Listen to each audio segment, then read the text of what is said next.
ल मैले चाहिँ अब एउटा एउटा प्रसङ्ग छ। मलाई मेरो विद्यालय पढ्दा गुरुले चाहिँ पढाउनु भएको एउटा 4 लाइन छ भानुभक्तको। भानुभक्त आफू चाहिँ गाई चराउनको लागि जङ्गल जानुभएको बेला चाहिँ एउटा बाघ आएछ।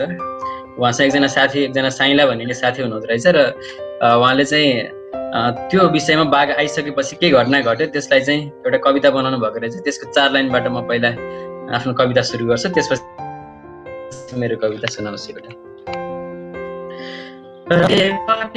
अतिशय ठुलो लौननी बाघ आयो, झम्ट्यो गाई थर थर भए होस मेरो हरायो। कामे गोडा ढुक ढुक मुटु ठाउँ छाडेर लाग्यो, भागौँ हामीहरू अब छिटै साइलो फुत्त भाग्यो। हुन्छ, यो 4 लाइन सुनाए है भानुभक्त जुन जयन्तीको एउटा विशेष अवसरमा उहाँको 4 लाइन। त्यसपछि म आफ्नो कविता सुरु गर्छु। मेरो कविताको नाम छ कविताको बजार है। कविताको शीर्षक नै कविताको बजार हो। वर्तमान समयमा हाम्रो अस्ति पनि एउटा छलफल हुँदाखेरि कुरा भएको थियो, हामीले कविता लेख्छौँ, धेरै कविता लेख्नेहरू छौँ। हामीले लेख्दै पनि कवितामा कविताभन्दा बाहिरी चिजहरूको चाहिँ केही मूल्याङ्कन हुने, त्यो चिजहरूको बजार हुने चाहिँ प्रवृत्तिको पनि हाबी भएको छ भन्ने कुरा पनि आएको थियो अस्ति। यो कविता त्यही विषयसँग सम्बन्धित छ। कविताको शीर्षक छ कविताको बजार। ध्यान दिएर सुनिदिनु होला। कम्युनिस्ट मेनिफेस्टो टाउकोमा गुथेर लमतन्न पसारिएको छ एउटा कविता। कम्युनिस्ट मेनिफेस्टो टाउकोमा गुथेर लमतन्न पसारिएको छ एउटा कविता। प्रजातन्त्रको नारा सिरानी हालेर चिर निन्द्रामा सुतेको छ अर्को कविता। एउटा बाहुन कविता छुट्टै पकाएर खाइरहेको छ भान्सामा। एउटा दलित कविता छुट्टै घन ठोकिरहेछ आरनमा। संस्कृत पाठ गरिरहेका छन् केही हिन्दू कविहरू।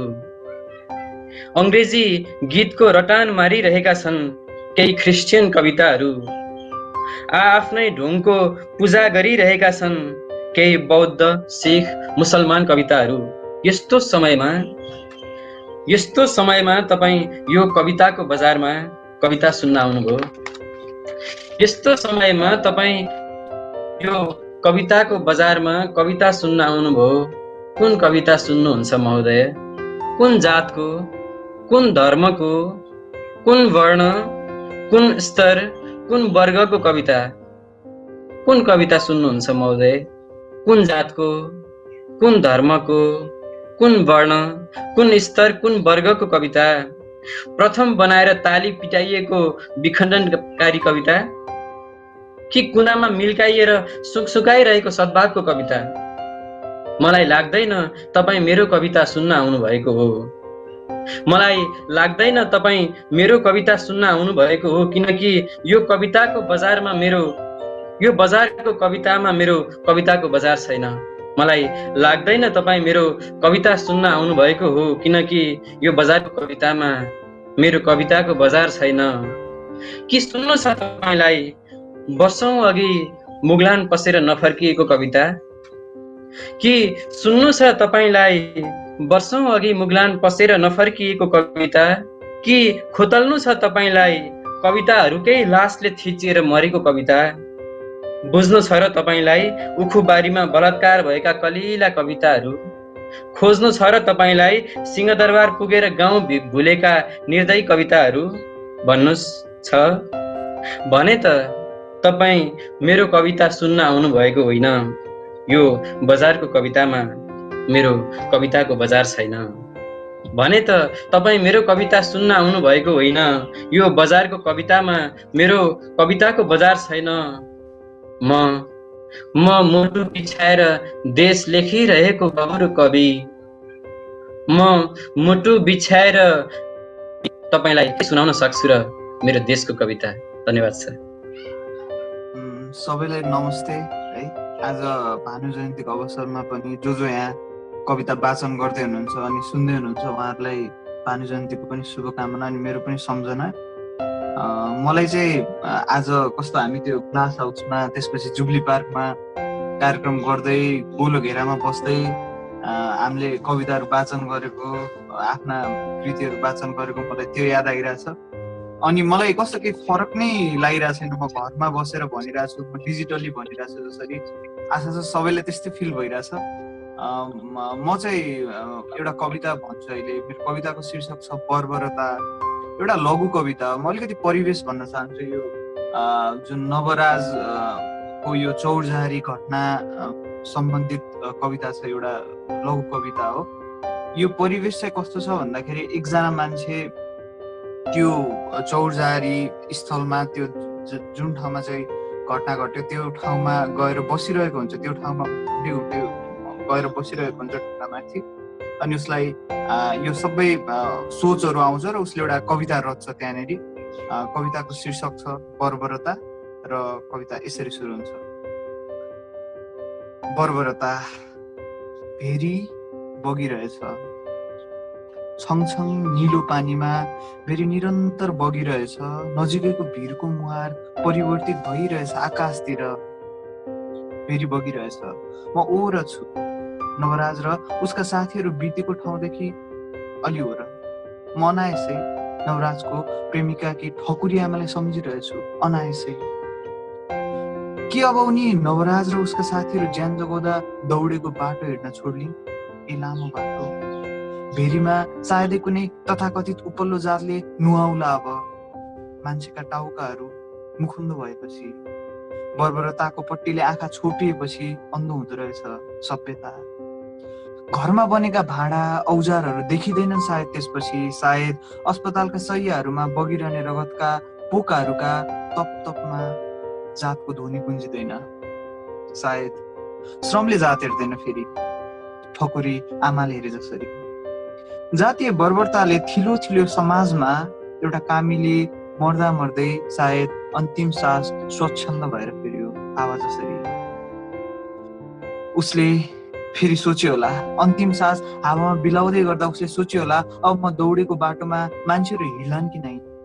उसले थकाइ मार्न टुसुक्क बसेको कालो ढुङ्गामा कोही बस्लान् कि नै फेरि। उसले तिर्खा लाग्दा पिएको भेरीको पानीमा उसको मृत्यु पश्चात दौडिरहेछ जातीयता आज पनि। उसले घरमा पालेका लालाबालाहरू बेचिएपछि काटिने बेला एकाएक थाहा होला र के साउलाई यो दलितले पालेको पशु हो। स्वाद बिसाइनो बन्ला र उसले फलाएका अन्नबालीहरू बेचिँदा श्रमको पसिनामा के दलित गनाइराख्ला र ऊ मरेको कैयौं वर्षपछि पनि।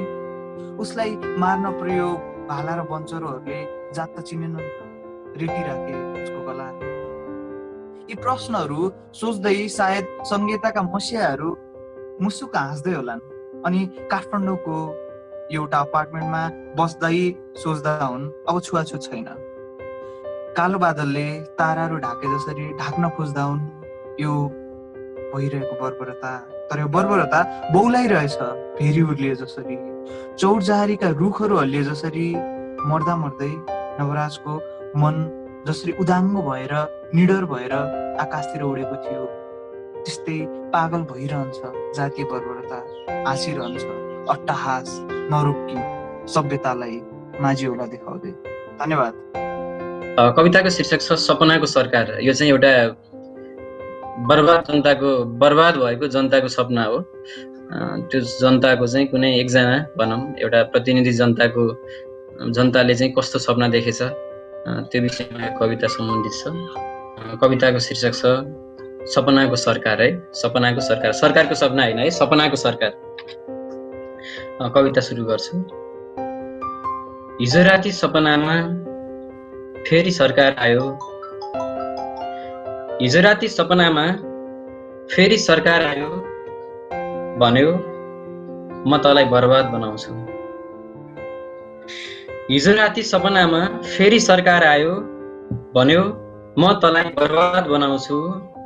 म त पेटभरि भोक खाएर टन्न तिर्खा पिएर मृत्युलाई चपक्क अँगालो हालेर भुसुक्क निदाएछु आकाशको बाक्लो छानो मुनि। म त पेटभरि भोक खाएर टन्न तिर्खा पिएर मृत्युलाई चपक्क अङ्गालो हालेर भुसुक्क निदाएछु आकाशको बाक्लो छानो मुनि। भोकमरी खप्न नसकेर स्वास्नी जहाँ गई, कुपोषण थेग्न नसकेर बालबच्चा जहाँ पुगे, म त सपनीमा त्यही लोकमा पुगौँ भनी टन्न भोक खाएर सुतेको थिएँ।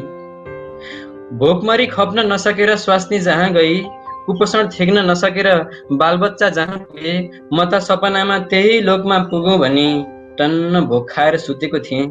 तर अफसोस, सपनामा सरकार आयो र बतायो औषधिको मूल्य, धम्क्यायो घरबार विहीन बनाउँछु भन्दै, डर देखायो मृत्युको। यो सडकको पेटीमा म हरेक रात एउटा लास सुत्छु। पेटीमा म हरेक रात एउटा लास सुत्छु र एउटा लास बिउजन्छु। बर्बादीले नछोएकाहरूले मलाई देख्दैनन्, बर्बाद हुनै आँटेकाहरू मलाई देखेर चित्त बुझाउँछन्। बर्बादीले बर्बादीको उदाहरण मलाई देखाउँछ र एउटा सरकार छ जो मलाई बारम्बार बर्बाद बनाउने धम्की दिन्छ मेरो सपनामा, र एउटा सरकार छ जो मलाई बारम्बार बर्बाद बनाउने धम्की दिन्छ मेरो सपनामा। यसरी वर्षौंदेखि मेरो सपनामा सरकार आउँछ, यसरी वर्षौंदेखि मेरो सपनामा सरकार आउँछ। कालो, रातो, नीलो, बुट्टे, थरी थरीको रङ्गी बिरङ्गी सरकार, र भनिरहन्छ म तलाई बर्बाद बनाउँछु, र भनिरहन्छ म तलाई बर्बाद बनाउँछु। भनिन्छ सपना पुरा त ठुला बडाको हुन्छ, बर्बाद हुनेहरूले देखेको सपना उल्टो हुन्छ। भनिन्छ सपना पुरा त ठुलो बडाको हुन्छ, बर्बाद हुनेहरूले देखेको सपना उल्टो हुन्छ। हस्, धन्यवाद। यो कविताको शीर्षक छ गुलाबी कोसिसहरू। कविता यसरी सुरु हुन्छ। गुलाबी कोसिसहरू, एक दिन यस्तो हुनेछ, एक दिन यस्तो हुनेछ मानौ बादलका छायाहरूले त्यो दिनपछि घाम छेक्न सक्ने छैनन्। एक दिन यस्तो हुनेछ म कुरिरहेछु त्यो दाउ फड्को मार्न, मेरो कमजोर मनस्थिति, सपना, इच्छा र दृष्टिकोणमा बिस्तारै धैर्यता, सौम्यता, हिम्मतका लेप घसिरहेछु। एक दिन यस्तो हुनेछ मानौ बादलका छायाहरूले त्यो दिनपछि घाम छेक्न सक्ने छैन। मेरो छातीमा अचेल सोच्दा सोच्दै ढकमक्क फुल फुल्न थालेका छन्। मन आतिए जस्तो लाग्न छोडेको छ मलाई। म आकाश हेर्दै टोलाउँदै निराश सासहरू फेर्न छोड्दैछु, बिस्तारै बिस्तारै कम गर्दैछु। मैले बुझ्दैछु बिरुवा रोपेर हुँदैन, मलजल र खनखोरस चाहिन्छ, सिँचाइ र स्याहार चाहिँदो रहेछ बिरुवालाई। म कुर्दैछु पातहरू हाल्न मेरा आकांक्षाहरूका प्वाखमा, बिस्तारै बिस्तारै। म मान्छेका कुराहरू कम, आफ्नो मन ज्यादा सुन्न खोज्दैछु धैर्य भएर। हर दिन एक एक सिडी चढे जस्तै म रोप्दैछु सपनाहरू, बिस्तारै बिस्तारै। म वरपरका भिडभाड देखेर आत्तिने मेरो मन झ्याप्प रोकेर मुस्कुराउँदै सोच्न थालेको छु। हरेक बिरुवाहरू पनि त फरक हुन सक्छन्, फल्ने फुल्ने समय, गति र तरिका फरक हुन पनि त सक्छ। म मेरा वरिपरि मेरा बारे निर्णायक बन्ने समाज र मान्छेहरू अघि पुगेर अझै मन खोलेर मुस्कुराउन खोज्दैछु। उनीहरू बारे थोरै बढी प्रेम र स्नेह भर्दै कल्पना गर्दैछु। आजकाल पातहरू खाइदिने झुसिल किराहरू नै हुन् त, पछि पुतली बनेर पातहरू रङ्गीन देखाइदिने। फेरि म आफ्नै सफरमा छु। अब मसँग पहिले जस्तो धेरै मान्छेहरू मेरो वरिपरि सायद छैनन्, तर जो सँगै छन् म मन खोलेर हाँस्न सक्छु, रुन सक्छु, मेरो पागल मन पोख्न सक्छु उनीहरूको अगाडि। उनीहरू अघि म मेरो खस्रो निस्तेज रूप देखाउन सक्छु। सहज मान्छु म, ऊर्जाले राता भावनाहरू पनि पोख्न सक्छु म। निर्लज्ज, मलाई थाहा छ यी कुनै कुराहरू पनि सायद उपलब्धिको तथाकथित लिस्टमा पर्दैनन्, तथ्याङ्कमा अट्याउँदैनन् यी कुराहरू। तर मलाई अचेल हर दिन जिते जस्तो आवाज हुन्छ। म हर रात सुत्नु अघि मुस्कुराउँदै पूर्णतालाई छोएको महसुस गर्न थालेको छु, मुस्कुराउन थालेको छु। केही मिठा यात्राहरू सुरु गर्दैछु, फेरि केही बिग्रेका यात्राहरू फेरि मिलाउँदैछु। बसिरहेको चौतारीहरूबाट जुरुक्क उठेर म सोच्दैछु अब कहाँ जाने होला। हर दिन सपनाहरू नजिक ल्याउँदैछु, सास बटुल्दै बेताल दौडिँदैछु म, टेक अफ हुनु अघि दौडिने जहाज जस्तै, रुक्न नमिल्ने गरी, छेक्न नसकिने गरी, छुन असम्भव हुने गरी। धन्यवाद।